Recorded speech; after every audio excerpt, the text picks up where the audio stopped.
Hello, everyone. Good morning, and welcome back to House Guys. My name's Norgoz. This is Newsday Tuesday. Let's get into the news. We're getting ourselves some new vision cards, new Espers. We're getting a new raid with the Behemoth King, and that's going to lead us to the UR Katana for Lasswell. So we're going to take a look at the news really quickly, and we're going to compare a little bit of the vision cards and Espers and whatnot. So welcome back, guys. I appreciate you here. Be sure to like, subscribe, and all that good stuff. We appreciate you here. Raging Earth Titan is the main guy that we're getting, okay? The big guy. I know a lot of players have been waiting on this, and his vision card actually did get a global upgrade. Well, they refer to it as a global upgrade. The party ability is Man Eater Up. It's only on physical attacks, and with, of course, the card, you do get the Esper, and the Esper is going to give you Spirit Up on his tree, but we'll get to that in a minute. I like what they've done here on the news, where it shows the party ability in blue and the limited self buff only in red. That's very nice. Good job, guys. This is where this says global upgrade, they refer to it as. So again, they show it down here, and then down here it says global upgrade. Titan now comes with an additional bestowed effect, which can provide buffs to certain units. Activation required. Water and earth units with spear equipable main jobs. Bestowed effect, attack up. Now, this is where it gets a little confusing. So it says additional bestowed effect. So that tells me that on the JP side, it had the increase piercing attack up of a total of 10 for the self buff. And this tells me with an additional bestowed effect that should still be there, and this buff of the attack up is on top of that. However, they don't specify it here in the limited bestowed effect category.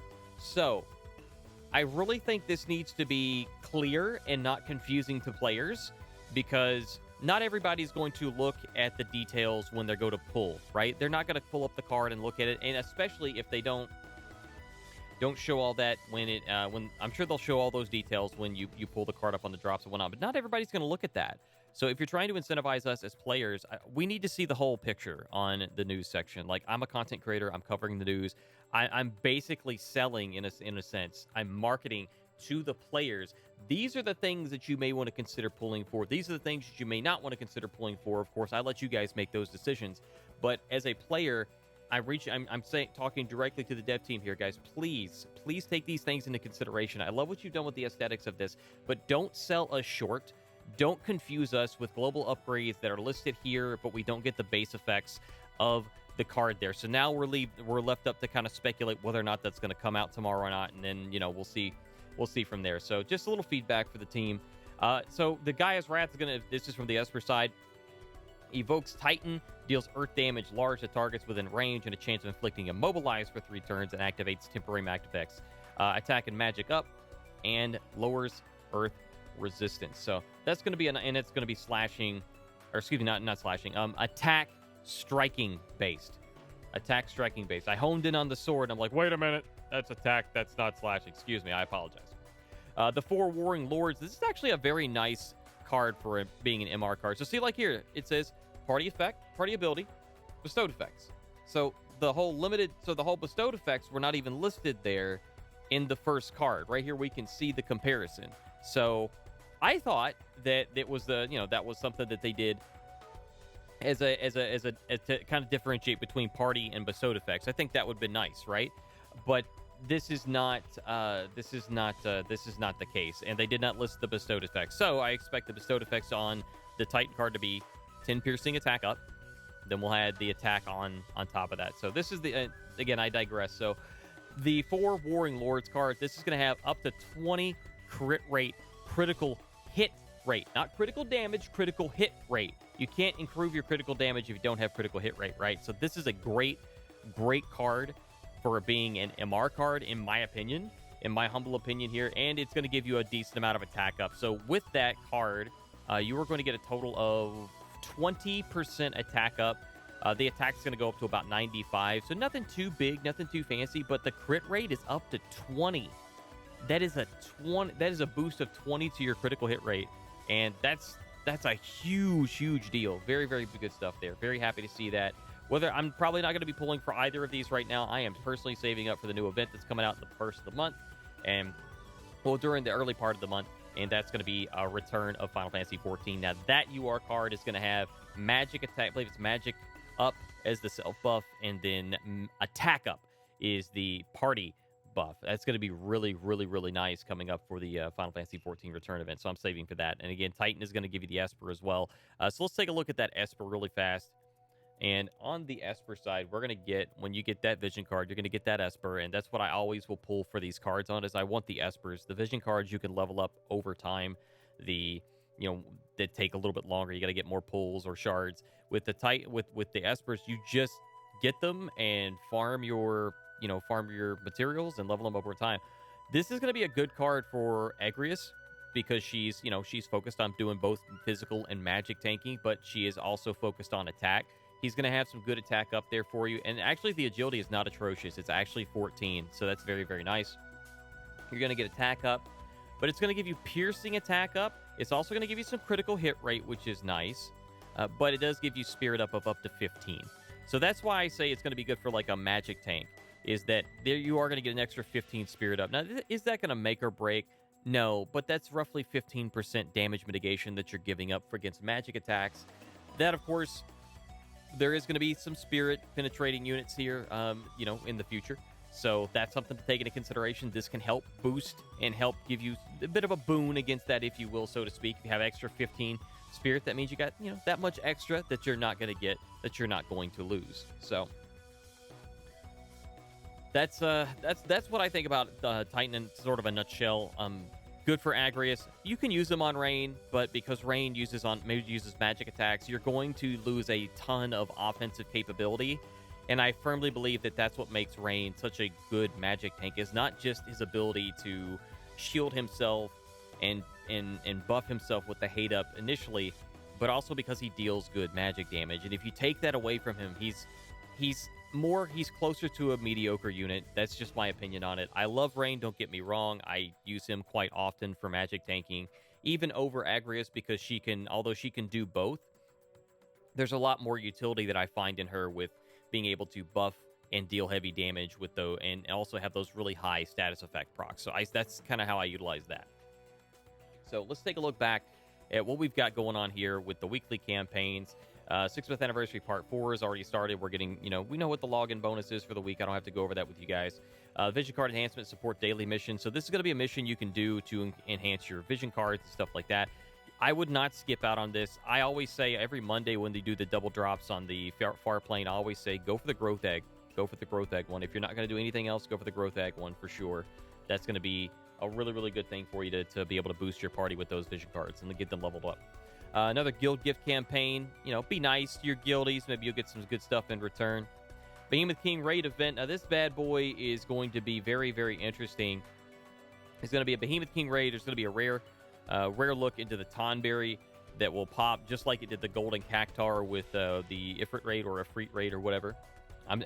Somebody will put in the comments, it's a Frit. No, it's a Freet. I don't care. He's a fire beast as far as I'm concerned. Nether beast, Esper, whatever.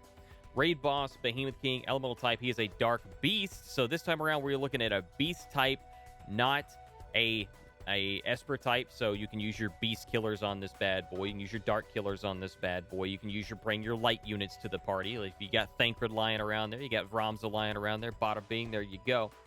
Weaknesses to piercing attacks as well. So Thancred is going to have the sub of Dragoon. Warrior of Light's going to have sub Dragoon. You can utilize those for some extra piercing damage. Rare raid boss Tonberry. He's going to have wind and human type. Wind and humanoid type. So human killers, some man-eaters should work on this bad boy. Wind killers going to work on this bad boy. Weaknesses to slashing attacks. So Yerma's going to be... Excuse me, not Yerma. I immediately thought Yerma because it's wind. But that right there is going to tell me that I can take Agrius in there and I can do some surprisingly good damage with her. I'm looking forward to that. That'll be fun. Or you could take in Lasswell because he's the guy that's going to do the things, right? There's a lot of ice slashing units. Even, I think... this is where I say something that I haven't confirmed. So I'm going to mention... I'm just going based on my thought process here. I believe Victora has a slashing sub job. And I'm going to check that right now. We have Victora who has... Soldier sub, yes. So even Victora can do that. So ice slashing units, very, very nice there. So even if you have a Victora, you can work that out there. Purple Lightning Katana is what you're going to get. That's the main focus for the raid here, is getting the Purple Light Katana. This is a UR piece of equipment. it's going to be a very, very good piece of equipment for you, specifically for Lasswell and ice units. If you have anything, if you're not going to use it on Lasswell or an upcoming or a potential one you want to have it in your back pocket for a future ice unit that uses katanas, it's probably not going to be that worth to you. I'm going to tell you why. Let's take a look at this. Now, the good thing about this is that this is going to give you a very, very big bonus. Regardless of how you look at it, you're still going to get an extra 5 attack towards slashing. So down here at the bottom, you can see we're getting 20 slashing attack up at +5. That's 5 more than what a normal +5 would be. +5, it's usually going to be about 15 slashing attack up. This is going to give you 20. So you're going to sacrifice about 40 attack versus an assault of, not the Asafun, but the, things like Sasuke's katana. I can't think of the katana I'm thinking of. There are other katanas that'll go up to just under 200. And that's something to take in consideration. But you'll lose about 40 attack, but you'll gain a percentage of attack up in the process. Now, on top of that, this is going to give you 30 ice attack up at 5-star. And it doesn't matter if you +1, 2, 3, none of that matters. It will always be at fully awakened 5-star, fully maxed out. It's going to be 30 ice attack up. So that's an extra. So total together, that's a 50% damage bonus. That's about a 50% damage bonus for Lasswell. It's going to be fantastic. So this I would say you're probably going to run assault with this bad boy. 159 attack. You're not getting a lot of accuracy or crit rate. And I compared the Asafun, brought the Asafun up here because Asafune, whatever. Because if you look at this, you can get similar attack. You can get some similar stats there, but the accuracy on aim is 22, and the crit rate on the crit side is 25, and then the accuracy on the crit run there is 11. So you're probably not going to be running anything other than pure raw assault for that pure raw attack power there. And the bonuses, that's what I would personally go with. That's going to be up to you guys if you want to run something differently, but there are, in my opinion, better options that are much more easily accessible for the alternates, like the crit and the aim. So if you just want some accuracy on there, this is not going to give you that much. You're going to get the 12. You know, if you're going to get the crit rate, you're going to get 13 and 6 on the crit and the accuracy, respectively. So it's just not, in my opinion, worth it all that much to go for that just purely for those secondary stats. There's other things that are going to be much more accessible and better for it. So that's going to pretty much cover the majority of everything that we wanted to go over today. And let me know in the comments below, are you going to be pulling for any of these units or these vision cards? Rather, do you want the Titan Esper? Have you been excited for it? You've been waiting for it for a while.